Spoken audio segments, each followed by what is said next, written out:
Les doy la más cordial bienvenida a su programa Entérate, el espacio de difusión de las actividades académicas del Tribunal Electoral.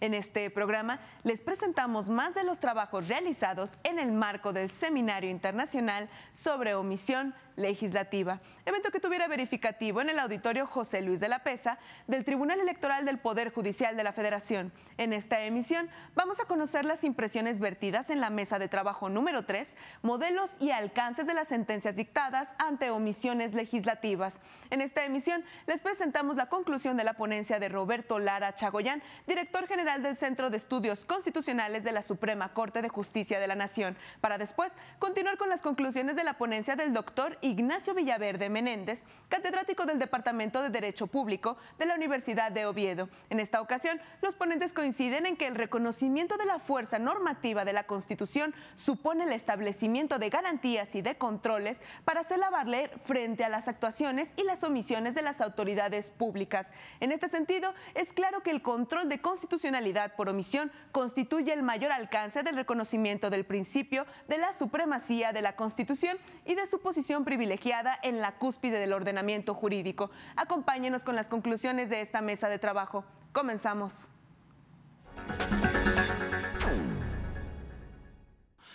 Bien, eso es correcto si seguimos en el paradigma, y digo ya de antemano que yo soy kelseniano puro, ¿no? Y pertenezco a una escuela muy conocida en España como la escuela austroasturiana, ¿no? Y de kelsenianos furibundos, ¿no? y ortodoxos, ¿no? Pero aún así creo que el paradigma de la jurisdicción constitucional kelseniana hoy ya no nos vale, no funciona. Hoy los tribunales constitucionales para lo que sirven es para preservar la Constitución frente a la actividad de los poderes públicos y a evitar espacios de inmunidad del poder público frente a la fuerza normativa del texto constitucional. En definitiva, es un problema de supremacía constitucional que está también ligada a la idea de democracia, que hay que equilibrar también con otro elemento de las constituciones democráticas modernas, que es la apertura constitucional que lleva no a la libertad del legislador, otro paradigma que creo que es equivocado. Las palabras son poderosas y cuando hablamos de la libertad del legislador tendemos a pensar que el legislador es omnímodo. No, el legislador tiene autonomía en el marco de la Constitución, ¿no? Por lo tanto, puede hacer lo que puede hacer, pero dentro siempre del marco constitucional. No es libre, es autónomo, ¿no? Y yo creo que ese cambio, aunque sea de palabras, es importante. Por lo tanto, revisemos ese paradigma. No creo que la justicia constitucional tenga que limitar sus funciones a ser un legislador negativo, y el self-restraint, ¿no? La autorrestricción de la justicia constitucional no deriva de esa concepción, ese paradigma de legislador negativo, sino del equilibrio de la división de poderes en el marco del sistema constitucional del Estado moderno. Yo creo que también es importante, y voy rápido, el distinguir entre restablecer, reparar y sancionar. Otro elemento que crea confusión en las técnicas de control de la omisión, de las omisiones inconstitucionales, absolutas o relativas, es probablemente, casi con toda seguridad, derivada también de ese paradigma de la justicia constitucional y de su relación con el legislador, es que parece que cada vez que hay una omisión, la forma de reparar la omisión es castigar al legislador por estar callado, ¿no? Yo creo que eso es un error. O dicho de otra manera, esto es un juego de normas y no de sujetos. Lo que se controla con el control de omisiones son normas y, por tanto, es un juicio sobre la validez de las normas que derivan de un enunciado que no es completo, de un enunciado normativo incompleto o de la falta de un enunciado normativo. Por lo tanto, son juicios de validez y son relaciones entre normas. No son juicios de eficacia ni de oportunidad, ni es el control sobre la actividad de ningún sujeto, ¿no? y por tanto no es el control sobre la actividad del sujeto del legislador, sin perjuicio de que en algunos supuestos, como verán que propondré, a lo mejor la manera de reparar el daño del silencio sea hacer responsable al legislador de las consecuencias de su silencio, pero la finalidad del control de inconstitucionalidad de las omisiones, en mi modesto entender, no es sancionar, no es castigar, no es reprochar a un sujeto, al legislador, su aquiescencia, su silencio, sino el resolver un problema de supremacía constitucional y de normas implícitas contrarias a la Constitución, de preservar la supremacía de la Constitución. Por eso genera frustración la inconstitucionalidad por omisión. Yo a lo largo de toda la mañana y en las lecturas de muchos trabajos sobre los silencios legislativos rezumamos frustración porque lo que queremos es que el legislador haga cosas, ¿no? Y que además la fuerza de nuestra justicia constitucional lo provoque. Yo creo que el magistrado Carrasco, si no me equivoco, yo hoy por la mañana lo decía bien, quizá me equivoque ahora de persona, pero a ver, si el legislador no hace caso de una sentencia, incluso exhortativa, de un tribunal constitucional, aquí tenemos un problema. Y lo de menos es que sea un problema del sistema de fuentes y de relación entre justicia constitucional y legislador, ¿no? Y hay un problema de sistema democrático y, por lo tanto, es un problema político que un tribunal constitucional no puede resolver y que el derecho constitucional no puede resolver. ¿Ven? Soy kelseniano, ¿no? Podrá resolverlo la teoría de la Constitución, podrá resolverlo la politología, pero desde luego el derecho constitucional no puede resolver ese problema, ¿no?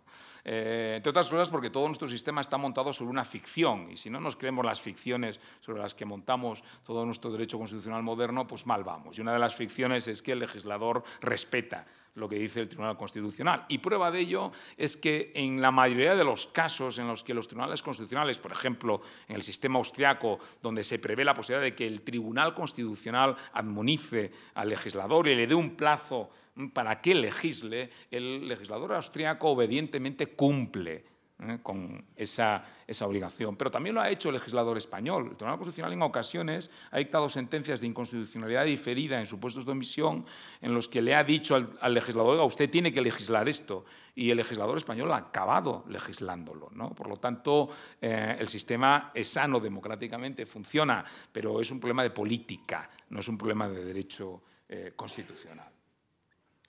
Bien, obviamente la gran dificultad del control de las omisiones es la ausencia de un enunciado o la existencia de un enunciado incompleto. Yo creo que si nos obsesionamos con eso, desviamos el objetivo. Yo creo que lo que hay que buscar y lo que analizan nuestros tribunales constitucionales cuando se les enfrenta a omisiones, a silencios legislativos, es que hay la consecuencia de ese silencio es que hay una norma implícita, una regla jurídica no escrita, pero derivada de la falta de enunciado, una laguna jurídica, o de la falta de completud de un enunciado que regula una determinada situación. Una viuda que no puede cobrar su pensión o un padre que no puede impugnar una demanda de paternidad porque el Código Civil prevé solo plazo para esa impugnación en el supuesto de filiación matrimonial, pero no de la filiación extramatrimonial, ¿no? Por lo tanto, digas tú, bueno, no hay enunciado, sí, pero hay una norma. Hay una norma que obliga a que el juez civil rechace esa impugnación de la demanda de paternidad porque es extemporánea. Porque se ha presentado fuera a plazo. Y la razón está en que hay un enunciado que no contempla esa posibilidad. Obviamente aquí, ¿de qué se trata? Bueno, de garantizar la supremacía constitucional. La Constitución no quiere ese tipo de discriminaciones, es decir, del conjunto, de la interpretación conjunta, en el caso de la Constitución española, del artículo 14, y principio de igualdad y no discriminación por razón de sexo o filiación, y el artículo 39, que ordena al Estado la protección especial para los hijos sin distinciones entre hijos matrimoniales o extramatrimoniales. La consecuencia es que esa norma implícita crea una situación que es frontalmente contraria a lo que la Constitución quiere, ¿no? Y lo de menos es si el legislador ha sido bueno o malo, lo ha hecho rápido, despacio o no. La cuestión es un problema, insisto, de pura normatividad, ¿no? de comparación de normas, ¿no? Dicho esto, Por lo tanto, el control de constitucionalidad es una cuestión, es un juicio de validez, no es un juicio de eficacia, donde su finalidad es restablecer de nuevo la supremacía constitucional. Lo de menos es si lo que se debe restablecer es la supremacía de una norma constitucional con mandato o que contiene una orden explícita o no la contiene, ¿no? La cuestión es que no puede haber en nuestro ordenamiento jurídico ningún tipo de norma explícita o implícita inválida por ser contraria a lo dispuesto en la norma constitucional. Y lo que se controla son actos normativos, sean manifiestos o implícitos, sea un acto legislativo falto de completud o sea la ausencia de una labor legislativa que genera una situación jurídica contraria a la Constitución. Solo un apunte sobre el plazo razonable. Como saben, además, eso es una reflexión que hizo el Tribunal Constitucional Federal Alemán en los años 50 sobre cuál es el plazo, aquí ya se ha hablado de ello, cuál es el plazo razonable, cuándo se produce, cuándo se constata la infracción de la Constitución, ¿no? Ahí sí que hay que distinguir entre las normas que ordenan al legislador que haga algo. No debe ser solo una reserva de ley, debe ser una reserva de ley que ordene, debe ser un mandato constitucional preciso, concreto. Ahí sí admito la necesidad de identificar ese tipo de normas, en que en ese supuesto me dirán ustedes, bueno, pues entonces en ese caso, al día siguiente de la entrada en vigor de la Constitución, que no se haya cumplido ese mandato, está infringiendo la Constitución. Hombre, en pura teoría sí, conceptualmente puede ser que sí, que sea así, pero no es razonable, ¿no? ¿Cómo lo resuelve? Yo estoy totalmente de acuerdo con la manera en la que lo ha resuelto el Tribunal Constitucional Federal Alemán, diciendo de forma yo creo que muy directa, muy clara, no, mire, el tiempo razonable pasa cuando yo tengo una queja. En el momento en el que alguien dice, oiga, mire, es que el legislador no ha cumplido y eso a mí me genera un perjuicio, yo en ese momento entiendo que ha pasado el plazo razonable para que el legislador actúe. Y me da igual que sea al día siguiente de la entrada en vigor de la Constitución o que sea 30 años después. Cosa distinta, obviamente, son normas constitucionales, no es el caso del modelo español, donde se fije un plazo preciso al legislador. No es nuestro caso, ahí sí que tenemos un criterio racional de control. ¿Qué parámetros de control hay que utilizar? Yo creo que el parámetro de control de las omisiones es exactamente igual que el parámetro de control de la ley, exactamente igual, no cambia. Insisto, ¿por qué? Porque controlamos normas. Y en esto es indiferente que el control de la norma sea el de una norma explícita contenida en un enunciado o una norma implícita derivada de lo que no dice un enunciado normativo o de la ausencia de ese enunciado. Al final, los controles son de racionalidad y evidencia. Ahí es donde existe esa relación, ese equilibrio entre legislador y Tribunal Constitucional. Es decir, no, yo no voy a ir, es decir, si la Constitución es abierta y el legislador tiene un margen de maniobra, yo voy a respetar ese margen de maniobra de manera que yo solo declararé inconstitucional lo que es evidentemente contrario a la norma constitucional. Más allá, el legislador democrático tiene un campo de acción y yo no voy a hacer juicios de mayor o menor conformidad. Yo voy a hacer un juicio de validez y ese es un juicio binario, ¿no? ¿Es blanco o es negro, ¿no? La interpretación hasta la literalidad. Nuestro Tribunal Constitucional lo ha dicho hasta la saciedad. Es decir, yo en ese control de evidencia siempre tendré un límite, que es la literalidad del enunciado.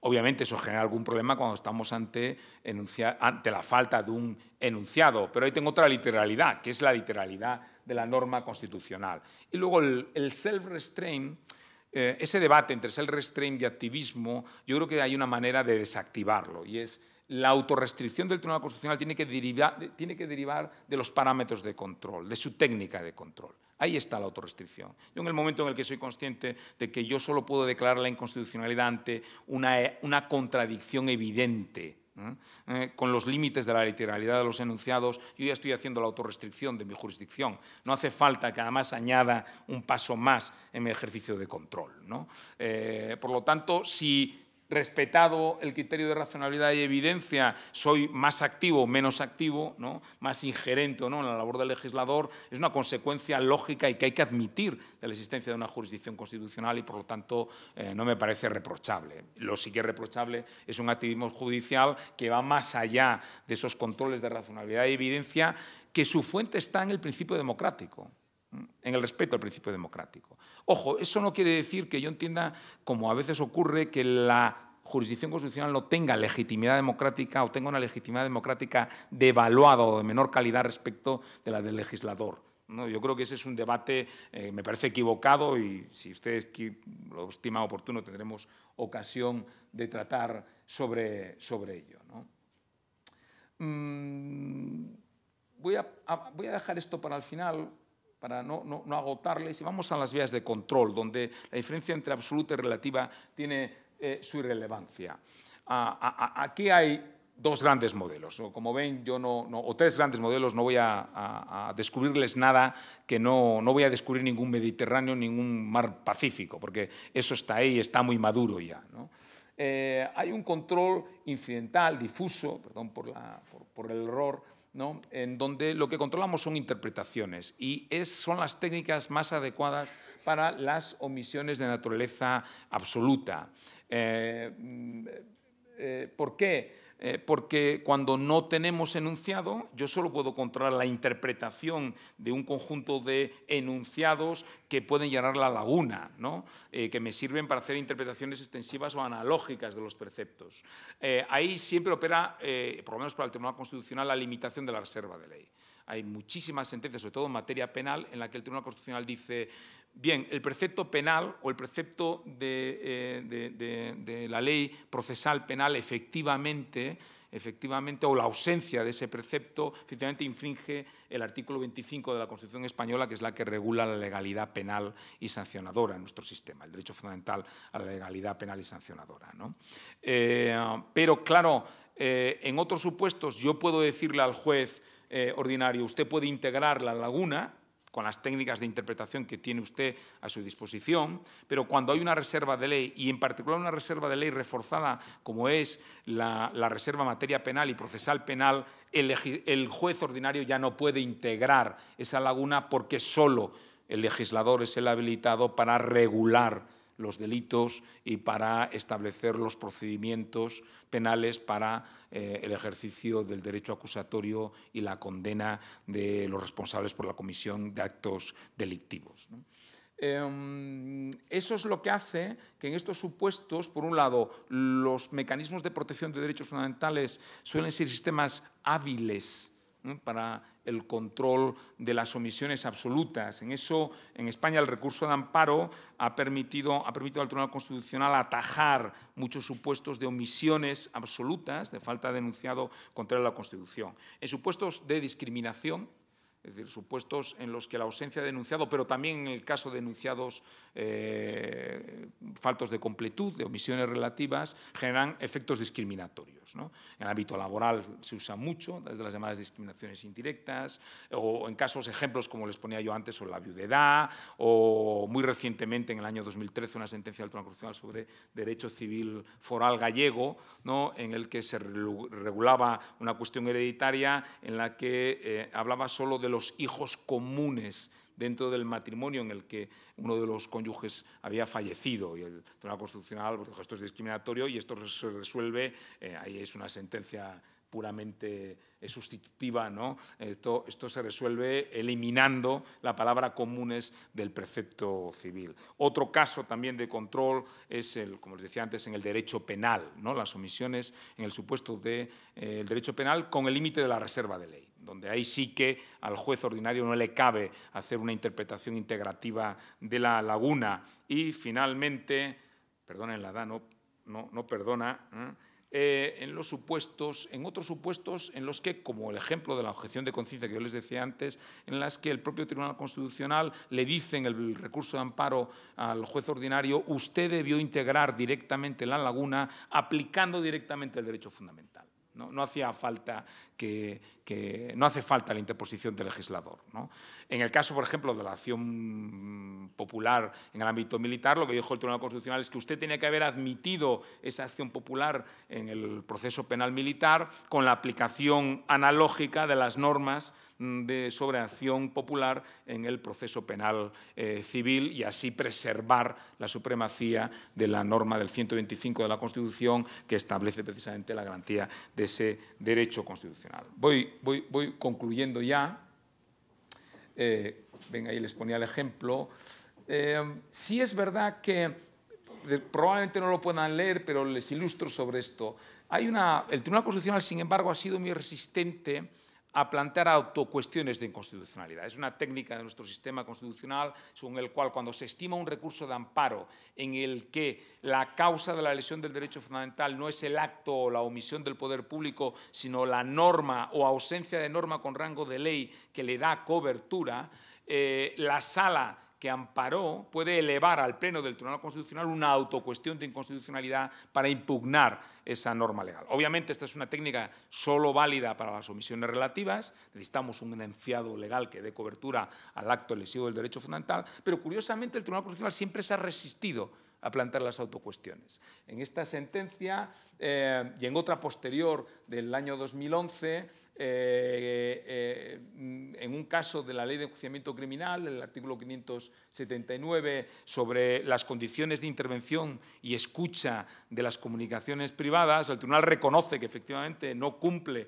con las exigencias constitucionales del artículo 17, que está bien otorgado el recurso de amparo porque hubo una interceptación de las escuchas que no cumplía el estándar de garantía del artículo 17 de la Constitución, pero sin embargo dice que sería inútil elevar una autocuestión de inconstitucionalidad porque eso no repararía la lesión y además ahí, al ser materia penal reservada de forma rígida al legislador, solo el legislador podría modificar el precepto. De hecho, lo hizo. Es decir, el legislador fue obediente y unos meses después modificó el precepto para adaptarlo a la jurisprudencia del Tribunal Constitucional.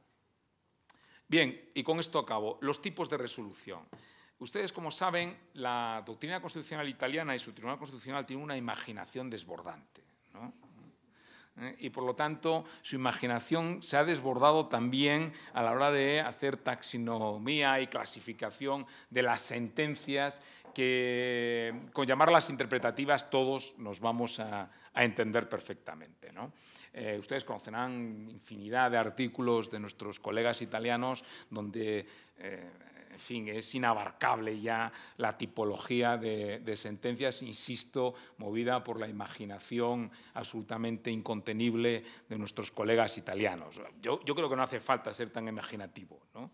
Es decir, desde luego, si el problema de las omisiones es un problema de control de interpretaciones, en el caso de las omisiones absolutas, y de enunciados incompletos, y por tanto también de interpretación del enunciado incompleto, en el caso de las omisiones relativas, la única forma de atajar y reparar una omisión inconstitucional es mediante una sentencia interpretativa, ¿no? No se me ocurre otro mecanismo. No cabe hacer una declaración de inconstitucionalidad aparejada a la nulidad. Eso técnicamente no conduciría a nada, ¿no? Nuestro Tribunal Constitucional, y yo creo que una técnica adecuada, sobre todo a partir de los años 2000, ha tendido a hacer sentencias desestimatorias, o como dicen los italianos, interpretativas de rechazo, ¿no? Es decir, sentencias desestimatorias en las que hay una remisión a los fundamentos jurídicos de la sentencia en la que lo que se dice es qué norma implícita no cabe deducir de los silencios por considerarla contraria a la Constitución. Usted no puede deducir del silencio sobre las viudas que las viudas no tienen derecho a la pensión. Usted no puede deducir de la falta de esta garantía en materia de interceptación de las comunicaciones que el juez pueda autorizar la interceptación en estas condiciones, ¿no? Esa es la técnica que yo creo que es la más adecuada porque respeta el equilibrio entre jurisdicción constitucional y legislador. Ahora bien, claro, ustedes me dirán, sí, pero si el legislador se niega a cumplir, ¿no? O cumple defectuosamente, o como un caso, y en esto prometo que termino porque quiero abrirlo a al debate. ¿Qué hacemos? Bueno, yo creo que no es descartable la existencia de mecanismos de control directo de omisiones absolutas, ¿no? Aquí hay casos como el portugués, como el brasileño, que yo creo que la frustración que generan es porque les falta el elemento final de esa cadena, ¿no? Que es instrumentar un mecanismo que haga efectiva, no que el legislador legisle, sino que el legislador repare el daño que causa si no legisla, ¿no? Yo creo que en España se ha aceptado la responsabilidad del Estado legislador. El Tribunal Supremo Español resuelve con normalidad demandas de particulares que reclaman una indemnización como consecuencia de los daños ocasionados por un silencio legislativo, y aunque es muy estricto en la consideración de esos casos, es verdad que no ha tenido ningún reparo en aceptar, en este caso sí, un castigo del legislador silente, ¿no? Es decir, usted calla y su silencio genera un daño, y ese daño en ciertas condiciones es indemnizable. Esa puede ser una buena solución, ese complemento a los mandatos de Inchusao, ¿no? A las Order Injunctions, ¿no? O a las medidas provisionales que utiliza el Tribunal Constitucional Federal Alemán para justamente no obligar al legislador que legisle, porque yo creo que eso es misión imposible, ¿no? Sino a que el legislador sea responsable del daño que genere como consecuencia de sus silencios. Y luego queda, mi colega Eto lo planteaba hoy por la mañana, un tema muy interesante, la omisión, el control de las omisiones inconvencionales, ¿no? Bueno, en España tenemos algo parecido, ¿no? Que es el supuesto en el que el legislador español no legisla y no desarrolla la normativa europea, ¿no? Y el caso también en el que el Tribunal Europeo de Derechos Humanos, como el ejemplo que aquí les pongo, condena al Estado español por sus silencios en la legislación, sobre todo en materia penal. Y eso está generando, bueno, una nueva dimensión de la omisión inconstitucional que no se nos hubiera ocurrido hace 25 años, ¿no? Que es qué sucede cuando el silencio del legislador no solo pone en entredicho la supremacía de la Constitución, sino también nuestra responsabilidad frente o en el derecho internacional. Y muchísimas gracias por su paciencia y me pongo a su disposición para ustedes deseen.